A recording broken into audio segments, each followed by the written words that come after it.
This week has been a great experience because it's really allowed myself and my colleagues to take a look at HR strategy from all levels. So from, the very kind of, textbook learning standpoint to all the way to talking to a CHRO about his experiences and his perspective being the leader of HR in an organization, partnering with the CEO. This has been a great opportunity for the team to be here, to learn about what the market trends are, and these new approaches in the HR world are going to help us to face the next steps in our company.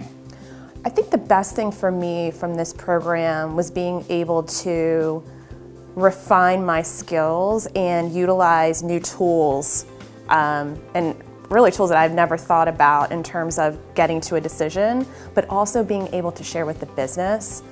I feel like a lot of times in HR we struggle with how can we make it pertinent to the business, and I feel like this week I've gotten tools and information and even relevant cases to be able to say, hey, we're not the only ones dealing with this.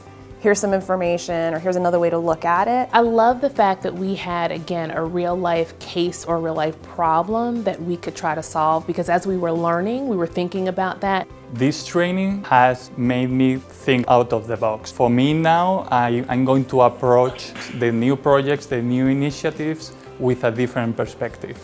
You could tell they've done their research and they've worked with so many companies. And the piece around working with peers, it's always great to hear what other people are struggling with, and it, for us, validated we're not the only ones, and now I feel like I have more people in my network that I can reach out to. I think I'm going to take back just the understanding and the confidence in knowing that from an HR standpoint, I absolutely have an opportunity to impact the strategy and the growth of my organization.